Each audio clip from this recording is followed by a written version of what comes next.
Alrighty, and we are officially live. And Shane, you made it back just in time with a wardrobe change. Welcome back. Perfect timing. Well, we are here for our fireside chat on this beautiful November 18th with Austin Berrier. Now, Austin, I'm going to start out by reading your bio because I tried to remember it and then it got way too impressively long. So just to let the viewers know who you are and why we're so excited to have you here. Great, thank you. Mr. Berrier is a special law enforcement operations lead and current chair of the Violent and Serious Crimes Against Children subgroup, a specialist groups on crimes against children for Interpol. He's also spent 20 years as a special agent for Homeland Security investigations while being focused on sexual abuse and exploitation investigations, has served as a sheriff's deputy, member of the military police in the United States Marine Corps. He's also received the Assistant Attorney General's Award for Distinguished Service in 2018 for his long-term online child exploitation investigation. And this investigation lasted over 3.5 years and led to the arrest or indictment of over 250 child predators, and identification of over 24 victims of contact abuse, and the safeguarding of nearly 60 additional children prior to abuse occurring. So, all that being said, thank you very much for all of your hard work in keeping children safe. Absolutely. It's my pleasure to be here. Thank you for the opportunity.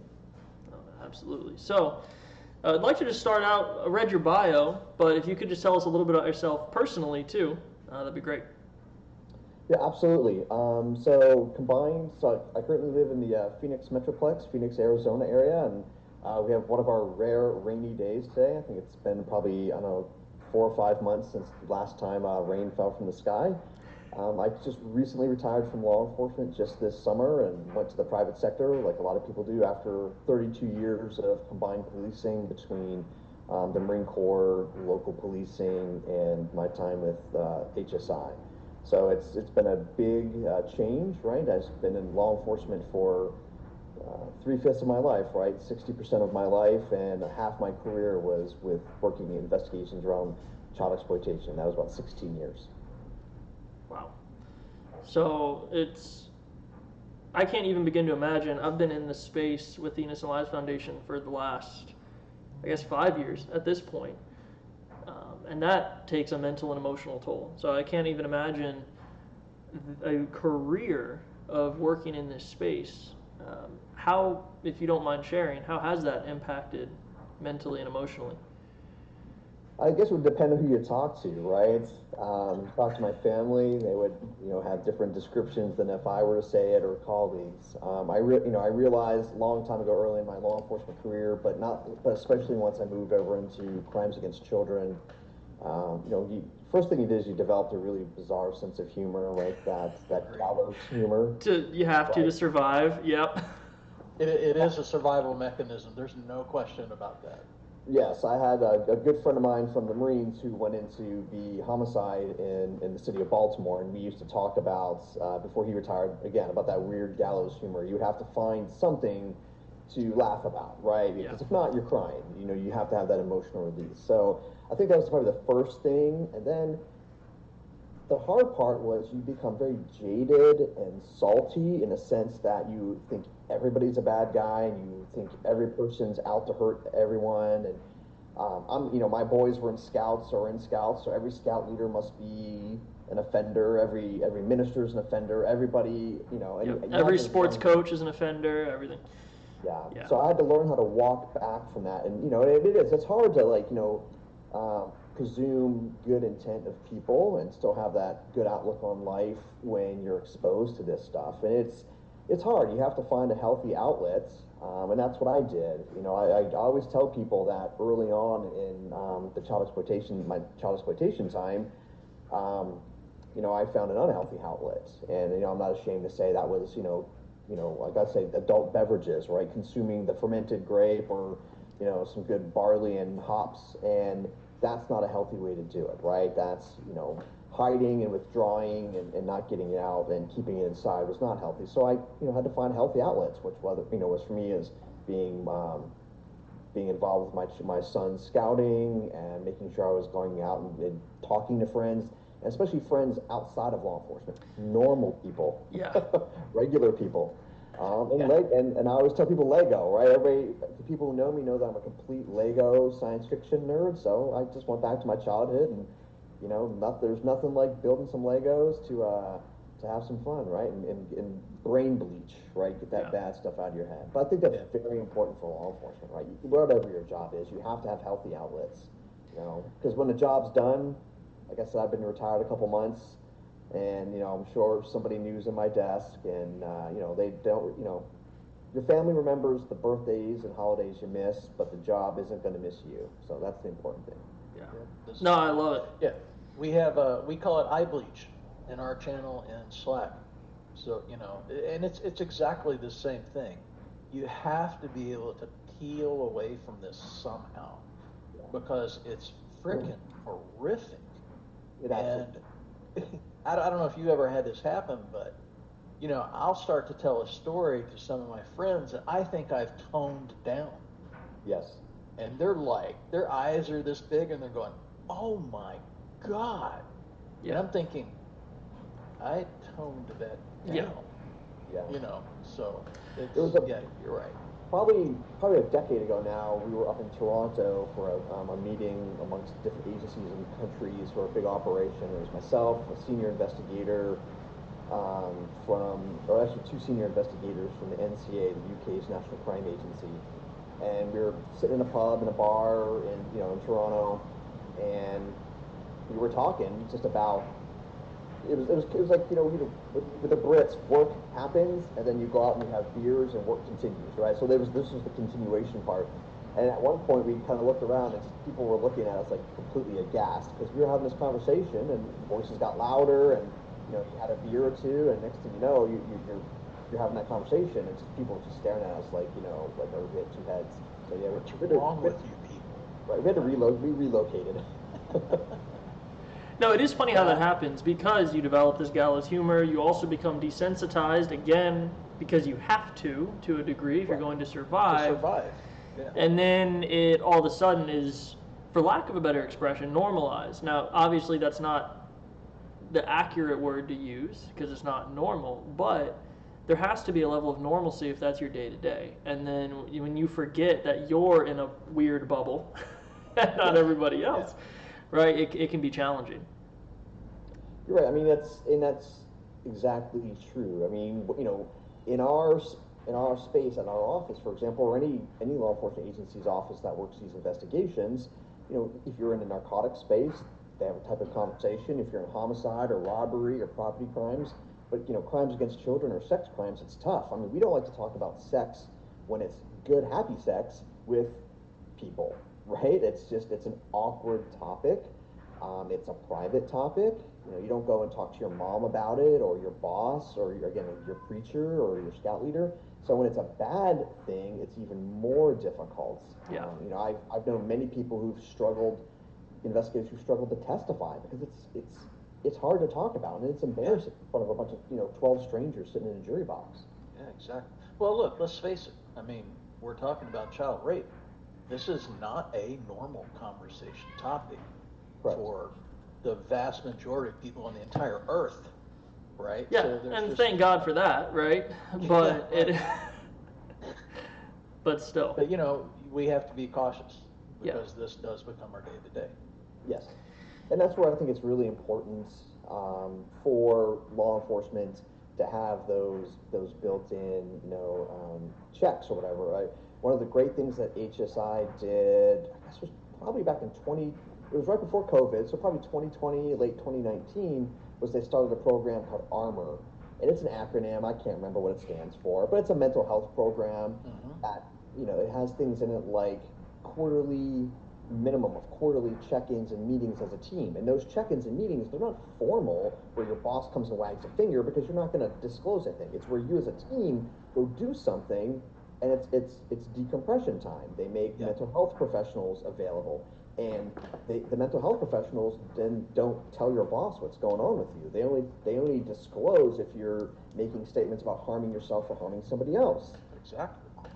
There's a graduated exposure to it. So if you come over to that space, you can be gradually exposed, and if you realize that's not your thing, you can leave, and there's supposed to be no repercussions. And before that, that wasn't really a formalized process. It was kind of up to each office, each team. But I think that's been great because it gives, I like to say, broken cops are useless, right? For whatever reason, whether you're physically broken, mentally broken, spiritually broken, emotionally broken, you're going to make bad choices. You're not going to support the citizenry. You're going to be a liability to your agency.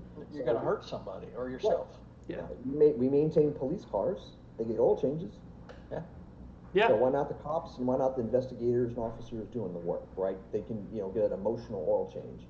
Absolutely. I love that analogy. And that was something that is very near and dear to the Innocent Lives Foundation, is our wellness program. It's one of our 5 guiding principles, and you have to have wellness. For those that serve in the pit, that's our predator identification team, the guys and gals really doing the hard work.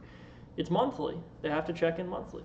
And for everyone else, even on the other side of the house, in education and outreach, fundraising, so on and so forth, they still check in quarterly. Because even if you're not directly seeing it, reading it, you're still hearing about it. You're still talking about it. You're in that space. And I know for me, with my 5 years here, that's been an invaluable resource.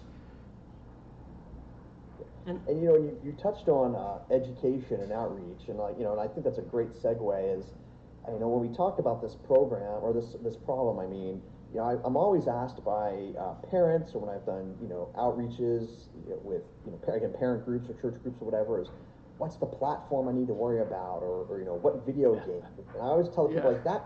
The only way you're going to stop abuse on the internet is to unplug the internet, right? Yeah, right. But if you educate parents and more importantly the kids about what reality is and having appropriate but realistic conversations, an ounce of prevention, right, is worth way more. And again, I used to say, let's make the kids hard targets. Okay, it's when you think about it. I once was talking to I think it was one day my exterminator was here spraying for scorpions because it's Arizona, right? Got scorpions everywhere. I said, does this kill scorpions? He goes, no, it just makes it unpleasant and it makes them run to your neighbor's house. I was like, oh. And he goes, yeah, I'm just making your home a hard target for scorpions. They don't like it here, so they're going to go somewhere else.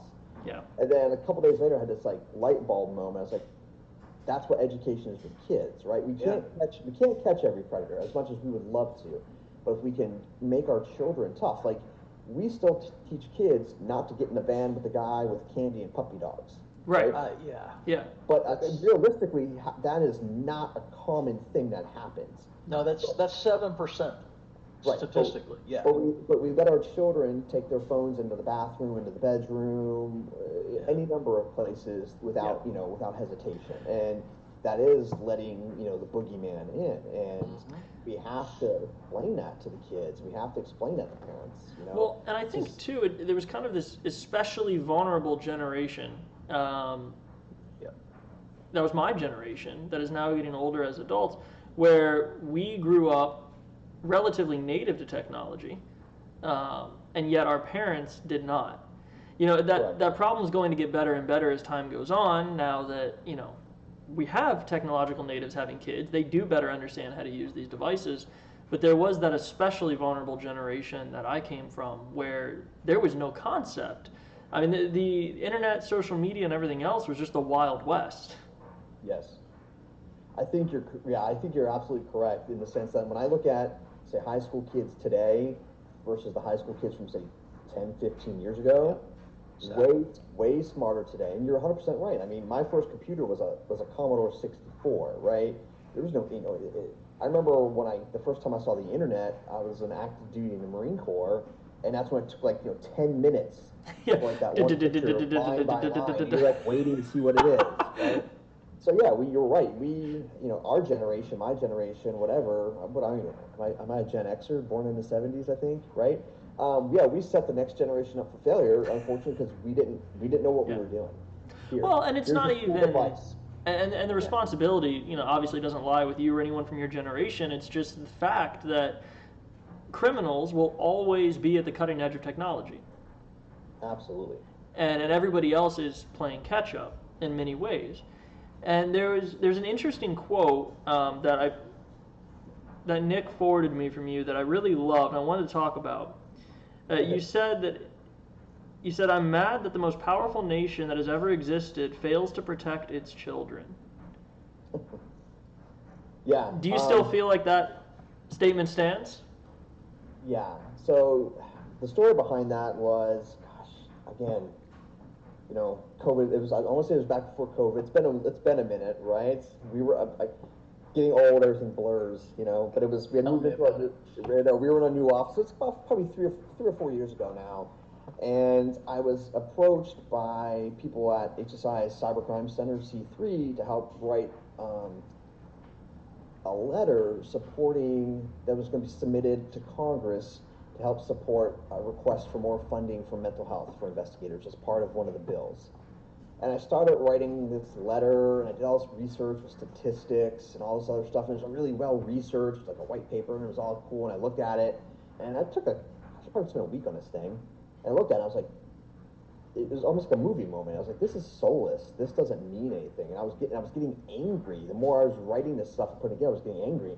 So I wrote this letter to Congress that was like pretty, I won't say brutal, but really honest. And that was one of them. And they're like, we are. I mean, we spend more money historically, combating intellectual property rights crimes than we do on child protection.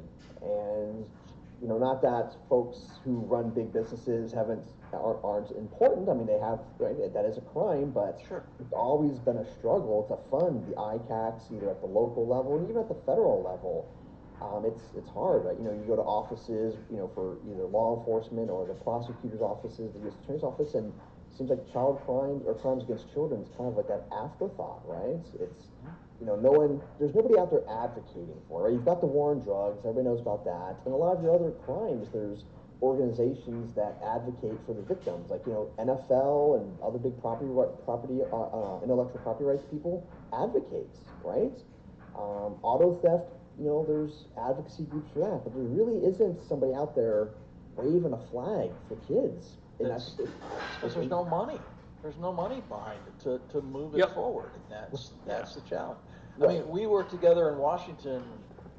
The last time we were together, the big news that everybody was talking about, all the ICACs, was how they had lost all this funding, nationwide, and you could just tell everybody was just demoralized. It's like, we're out here doing potentially one of the hardest jobs in the world, and yet we're losing funding. Yeah. How? Well, and I think, Shane, you're right. It makes you angry. I think you hit the nail on the head there, Shane. It comes back to money. And so, obviously, money makes the world go round. Economy needs it. Not saying business is bad. However, the reality is, you mentioned the war on drugs. The war on drugs, especially the DARE program, started as a way for off-duty officers to make additional money. And so there was this incentivizing behind it, right? And the larger they grew their local program, the more they got. And so there was an incentive that really got that program going. So not only is there no incentive monetarily, it's also, as we've discussed, a very hard conversation to have. So you have the discomfort of having the conversation with no monetary incentive, and it just doesn't happen. Right. And you can judge a culture or society about where it spends its resources. You can pay lip service to anything, right? Mm-hmm. You can get up there and our elected officials can say whatever they want to say, for the 15 minutes of fame, but put your money where your mouth is. A government truly shows what's important by throwing resources at it, whether it's money, whether it's bodies, whatever it is, whatever, right? Or any organization, a business. If a business feels something's truly important, they're going to push resources at it, personnel and money. And that's something that's really, really important. We can never hire enough of police officers to arrest our way out of the problem, as much as I wish we could, right? I mean, well over 30 million NICMIC cyber tips a year. You can't, if you hired 1 million cops just to work this, that would still be 30 felony investigations each, which is a lot. So we have to come up with some kind of tech tools, whether it's on the front end at the provider level, at the social media side of things, or whatever that platform is, as well as on the back end for investigators. You know, there's been a lot of talk about using, artificial intelligence, some type of AI to speed things up, but there has to be some kind of force multiplier, both on the front end, like I said, on the provider side, the content provider side, and then on the back end for law enforcement. There's no way to scale this up with people. It's impossible. And then you have one other giant issue, because right now we've just been talking in the national bubble. Internet doesn't give a crap where you live, right? Yeah. So you've got people worldwide doing these horrific things to kids, and as till today, there's no one country that's even come up with any type of solution, much less all the countries in the world getting together and actually cooperating on something this dark. It's so. Well, we at the ILF, we had in the beginning, one of the first meetings that we had 7 years ago, it was like, one of the things we don't want to do is get into the parenting business. We just want to hunt predators. And guess what? The parenting business is where it's at. Yes. The parents don't know how to talk to their kids about these things. And John Mitchell touched on it with that generational, weak spot that we're in here. I think we've got to still yet another 20 years before that starts to resolve itself. And that's a lot of kids hurt over the next 20 years or so. And like you said, that's just here. I mean, you were talking about other countries. I've been blessed to have hit, every continent except for Antarctica. And when you're trying to instruct, law enforcement in parts of, say, Asia or parts of Africa, or just, different countries that have different views on the family and parents and kids, we could be as enlightened as we want to be, say, here in the States, but if you go to another country where, this is a very taboo topic, parents don't educate kids. They just kind of figure it out. And you have predators that take advantage of that, whether distance, using the internet, or maybe they travel there, But we can do everything we can for our kids, and we still have the rest of the world's kids. Every child deserves to be safe. That was one of the things I was proud of, with my time on the Interpol committee, was trying to get more training and working with some other NGOs that are very training specific in the international space to get training into these countries, right? Because we can do all this great training and force multiplying here in the States or in Western Europe, and then somebody's just going to go to one of these developing nations and just do horrific things, right? We see it every day. Yeah. And that's, we're not even kicking the can down the road. You're just punting it to your neighbors, and it's eventually going to come back around. So you mentioned, it's a global thing. You mentioned AI as a potential force for good, which obviously any tool has the power to be used for good and for evil. Unfortunately, we haven't really gotten to the point where we're using it for good, but it's already taken off being used for all kinds of evil. So, which is normal for all new technology, by the way. Right. Books, VHS, whatever. Yeah, it's not vilifying AI, it's just the truth. It's a new tool, and like we talked about, criminals will always be on the edge of technology. So the rise of AI-generated CSAM has been dramatic. At least that's what we've observed here at the ILF. How has the rise of AI-propagated CSAM affected your work and industry? It's definitely made it more difficult. I think whenever, especially a lot of the U.S. Internet laws are a little outdated. The federal statutes, we all know, where most of them were written back in the 90s, right? That's why we see the term child pornography, not CSAM, right?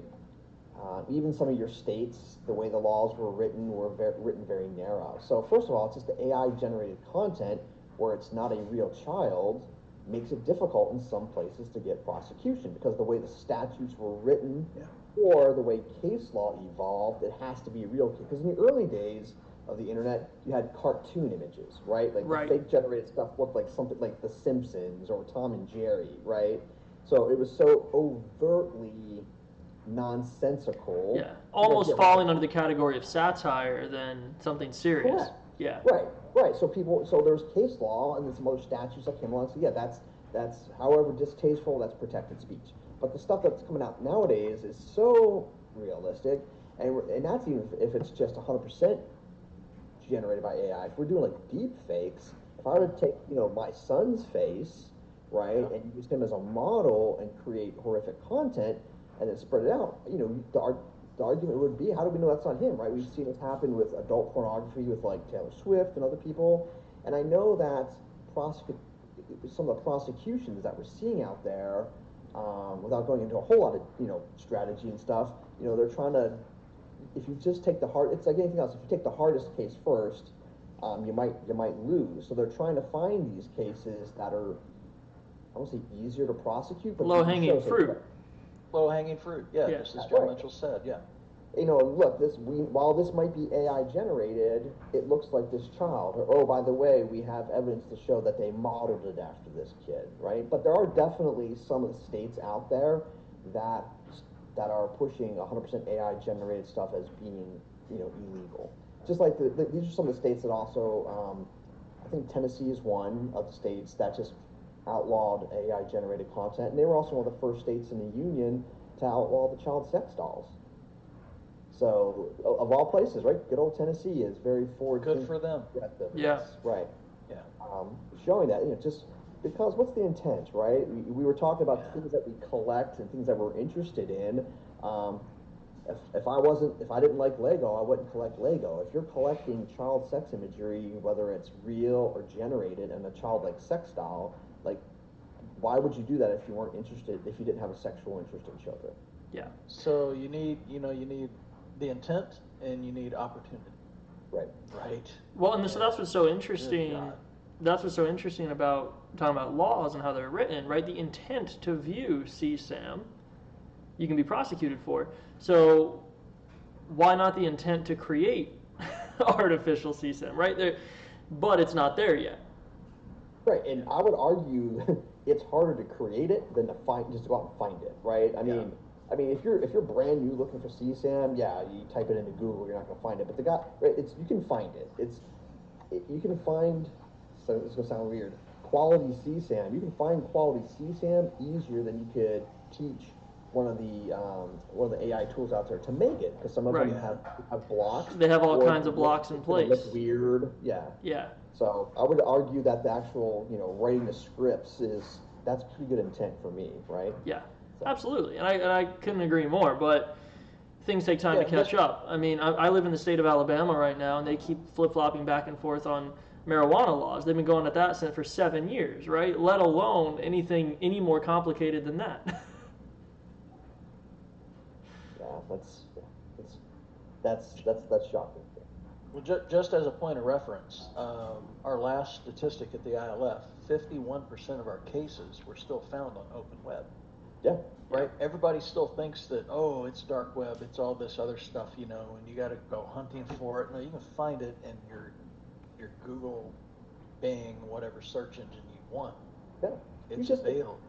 Yeah, it's just, you just have to know where to look like anything else. And, and when it comes to actually engaging with kids, too, I don't know a lot of 12-year-old girls or boys that have downloaded a Tor browser and are out there in the deep, dark spaces of the underworld, right? Right. They're on social media, they're on homework sites.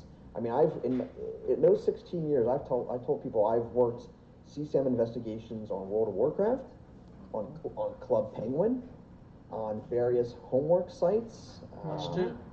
Every kind of social media, going back to MySpace, kind of dating myself. But it's wherever children are, predators are going to be, right? So you don't have to go looking in the deep dark. You can go into let's be honest, if you're a predator, are you going to go to the deep end of the pool and jump off the high dive, or are you going to go to the kiddie pool? Yeah.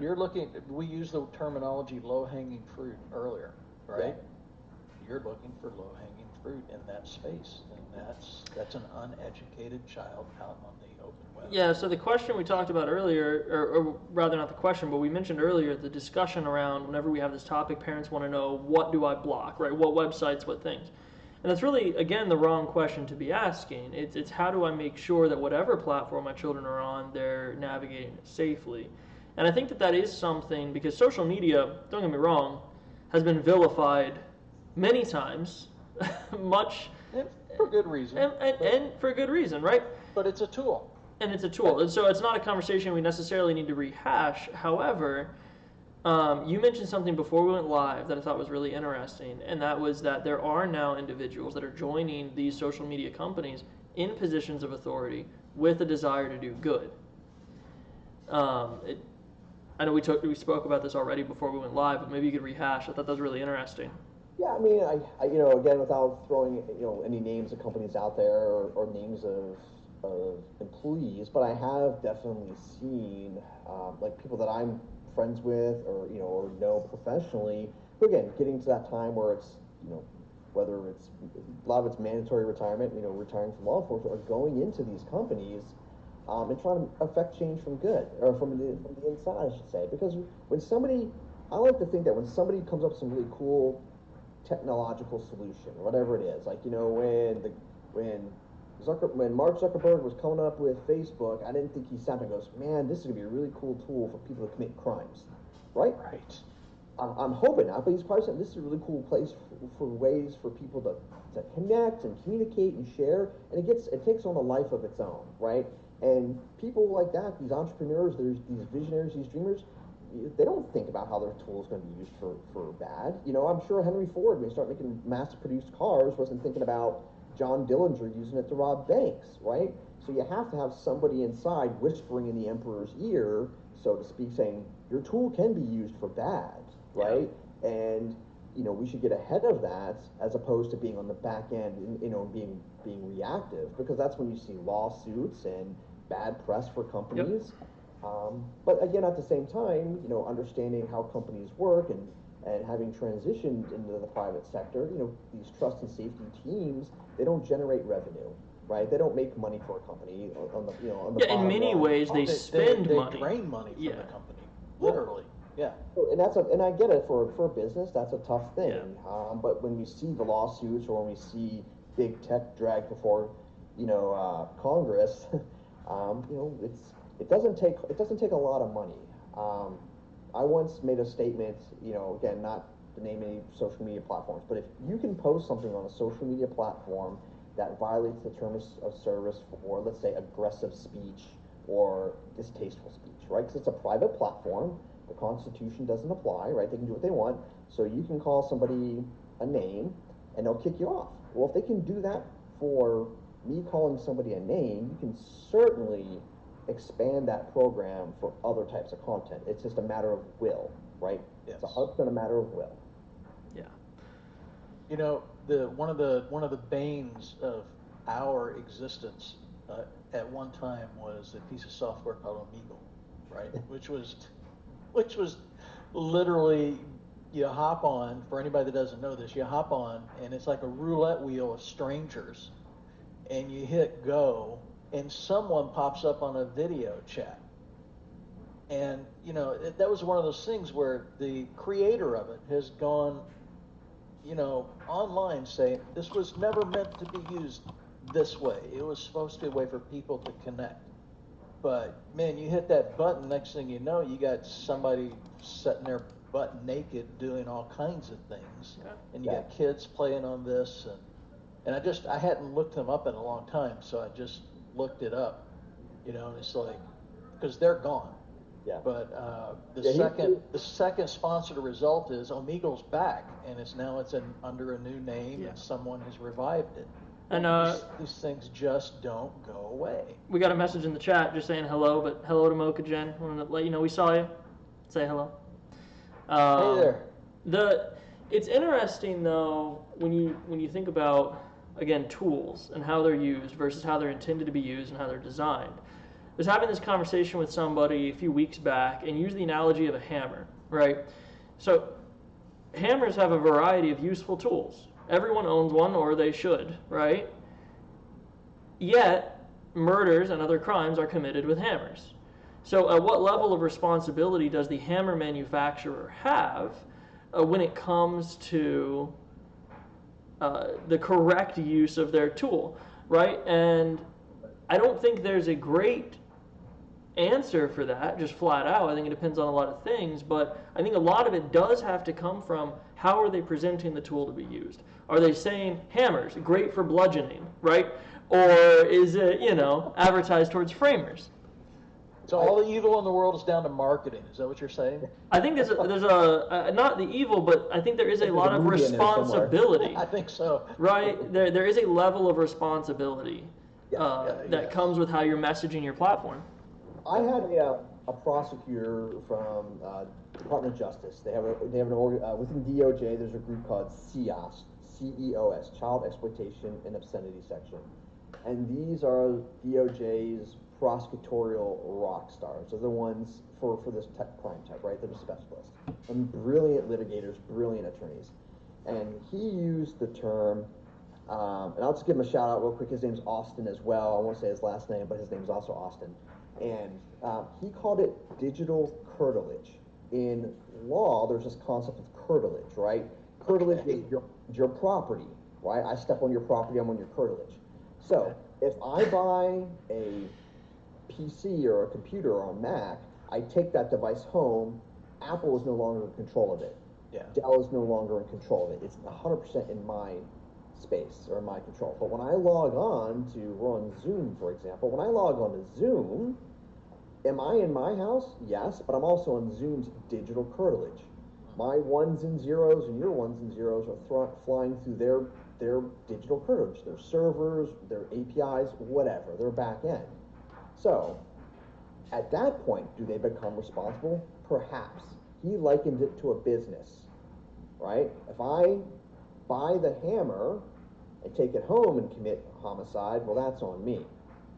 But if I pick up the hammer and I'm standing in the Home Depot shop and I'm just beating somebody to death, and Home Depot just goes, not my problem, and keeps going, and I'm just doing it right there in the Home Depot, foyer, do they have some liability? Maybe not criminal, perhaps some civil liability, right? So you're on the curtilage, and that's what he likened it to. So when you're on, say, a social media platform, everything's flying through their servers, right? Because they're definitely looking at our posts, making sure it meets community standards. You're still in their space, right? Especially in those terms of service. If it's something where you're accepting terms of service, that's because you're going into their digital world, right?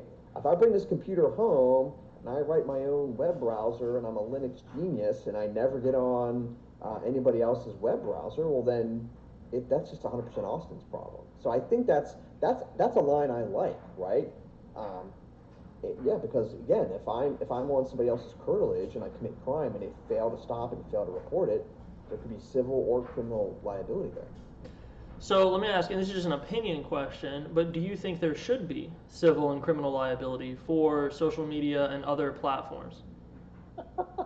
Wow. Right for the throat. This is something I would have been able to answer a couple months ago when I was still on the job. So I think yes, and I think, but it's degreed like anything else, right? Yeah.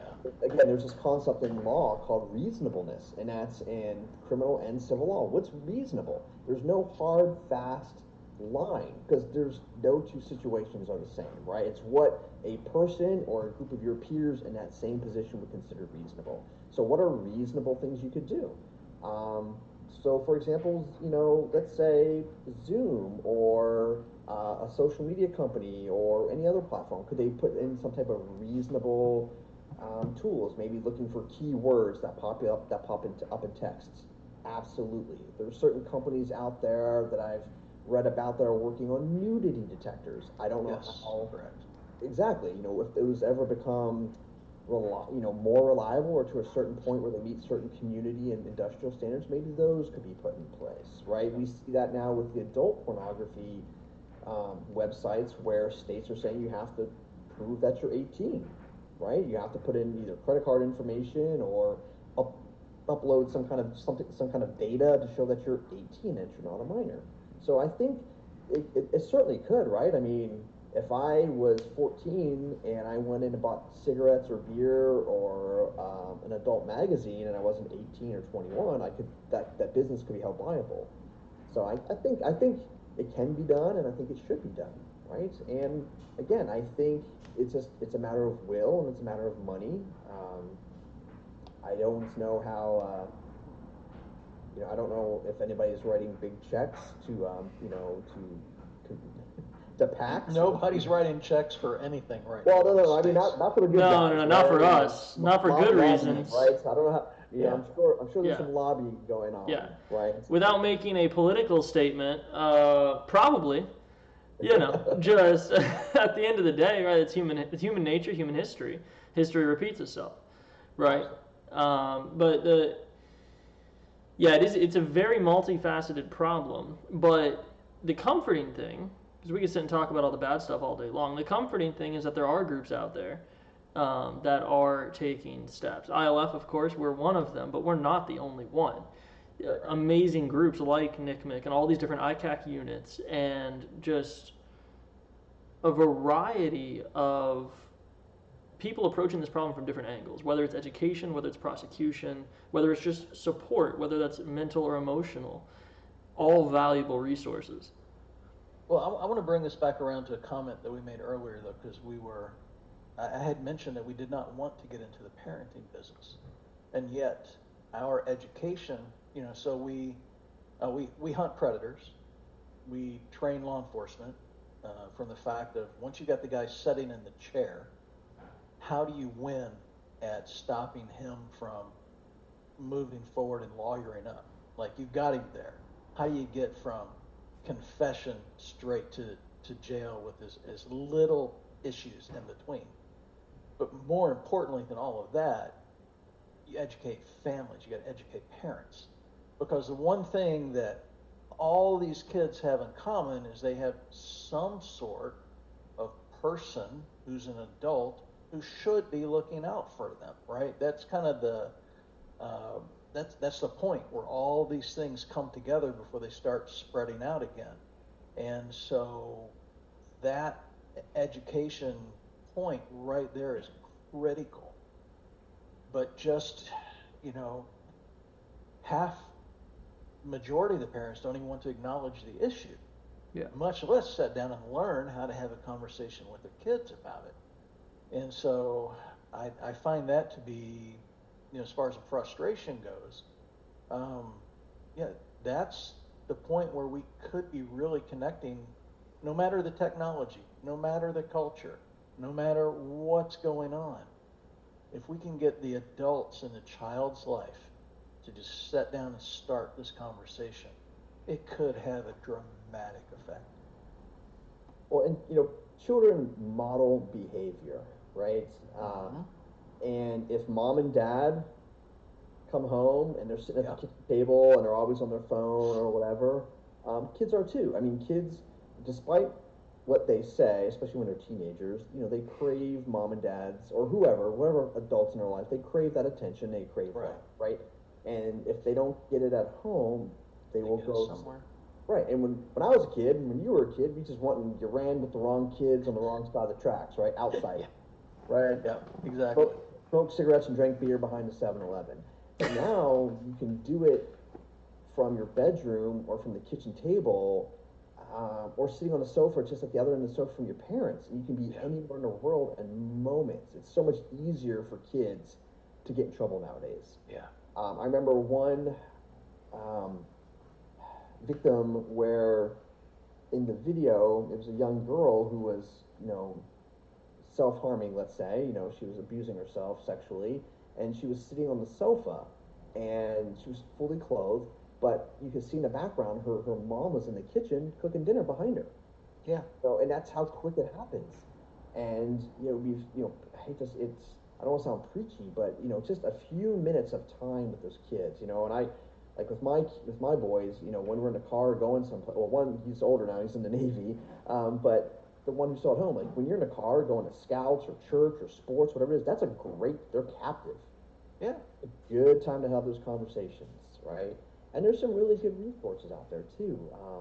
Again, Homeland Security has, it's called Know to Protect. The word know, the number 2, protect. It's a great program that, in partnership with NCMEC and Department of Education, that has videos and ways to talk to kids. And it's got, and there's different age appropriate, lesson plans, and it's very friendly, right? It's not scare tactics. We know that doesn't work. Yeah. So let's talk about that for a second. Resources, right? Because we've talked about a lot of the problems. So let's try to point some people into some sort of solutions. Of course, ILF blog is there. As far as starting conversations, one of our amazing volunteers, Dr. Abby Morono, has written children's books that you can buy that help you have those conversations at age-appropriate markers. That's great. You just mentioned no to Protect. Protect.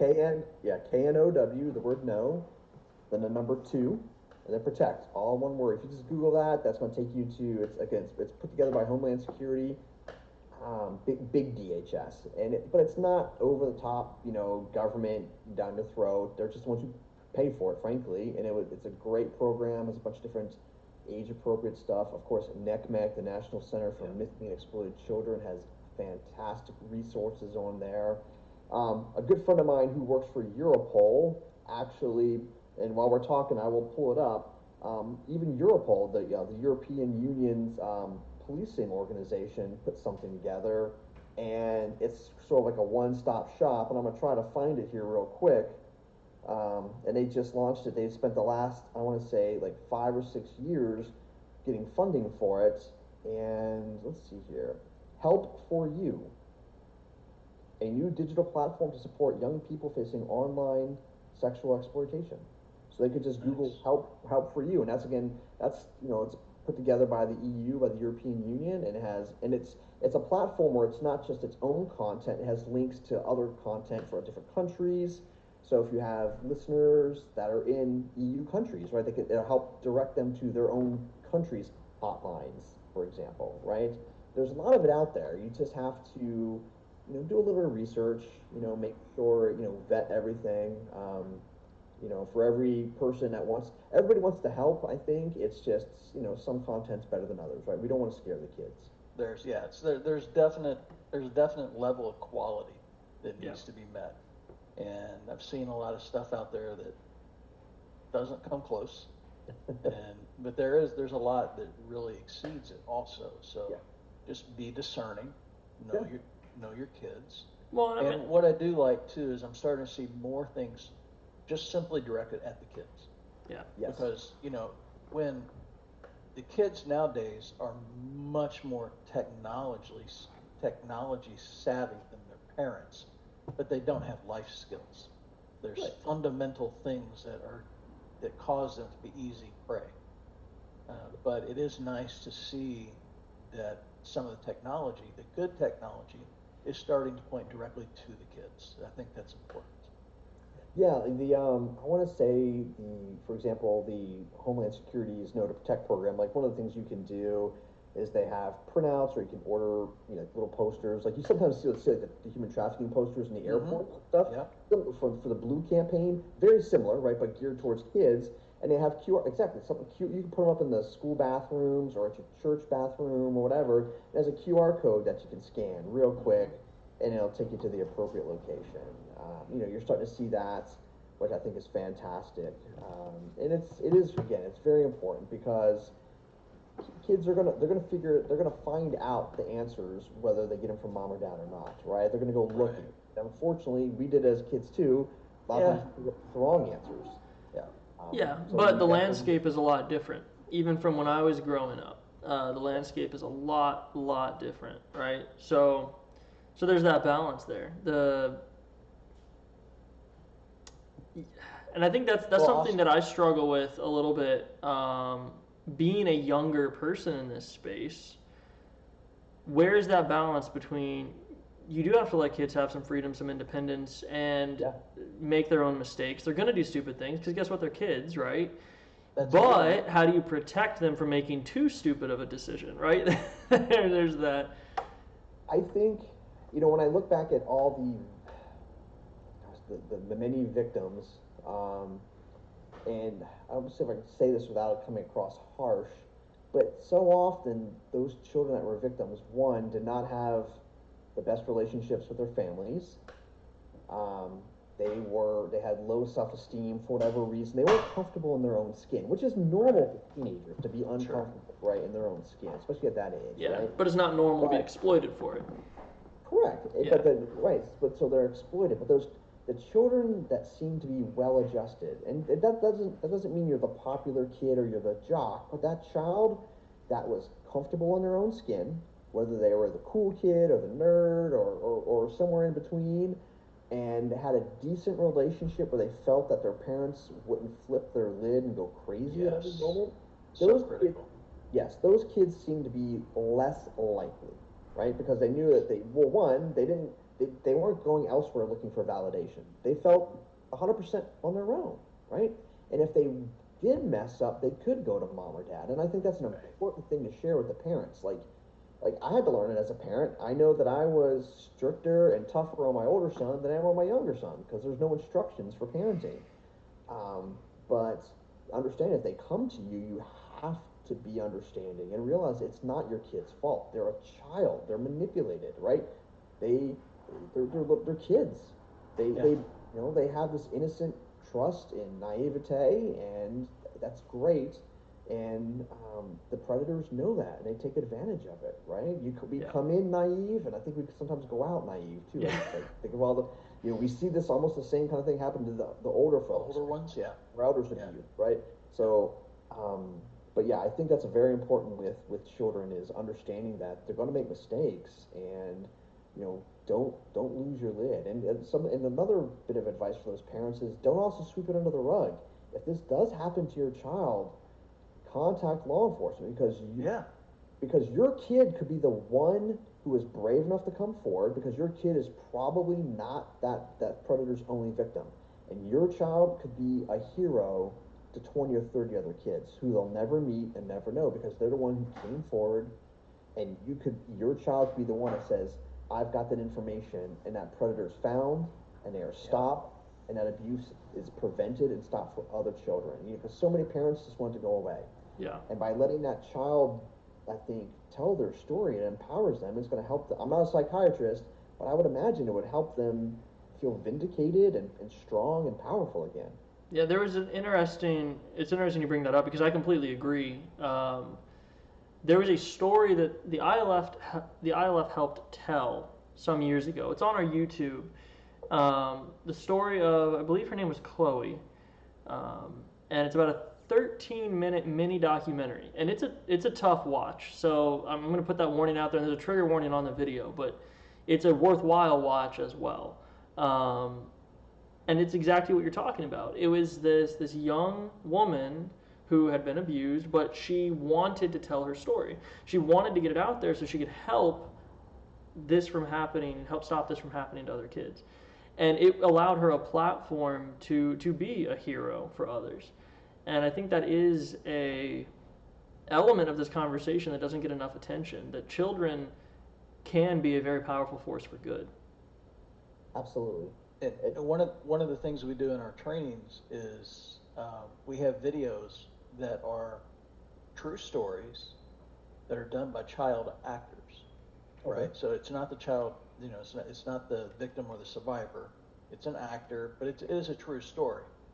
And the effect that when a child or a young person sees their peer talking about this, look, Austin, you and I, we can sit up here and talk all day long, right? And what do we know? But when a child sees a peer talking about something, it has just a genuinely deep effect, and I've seen that personally. I think that's fantastic. I wish there was more content like that because you're hitting the nail on the head. We have to be careful to not be preachy because again. I think as adults, we forget what it was like to be a child and what worked with us and what didn't, right? That finger wagging and that shame is never going to work. Listening to a 45-minute lecture in the cafeteria at school, right? Like, oh my Lord. Well,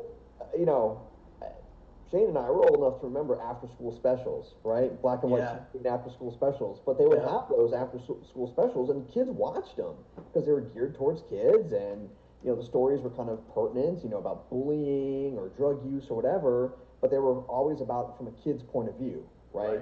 The adults oftentimes were portrayed as either like the idiots. The idiots, I was going to say knuckleheads, or the bad guys, right? The kids were always the good guys, the ones who solved the problems.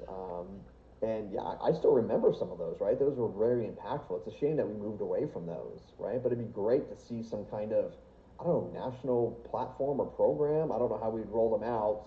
You know, you could, again, you can't force it down the kid's throat, right? It has to be there, and if they want to watch it, great. You know, you can plant those seeds of curiosity, and that's the best way. Like when the children figure these things out on their own, it's way better than when they're told about it, right? I mean, Yes.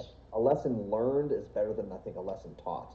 Oh yeah. And, no, absolutely. right. So there we go. We solved the world's problem. we did. In about 56 minutes, we've completely identified and solved and closed the book. Now we just got to implement it all. Somebody to write a big check, a big fat check. That's it. Exactly. Lots of zeros. So we have blown past our time, but that's okay. Really enjoyed the conversation, and I would love to have you back for a part 2 because there's so many questions that we still didn't even talk about. We didn't even touch this document. We didn't even touch these questions. I know.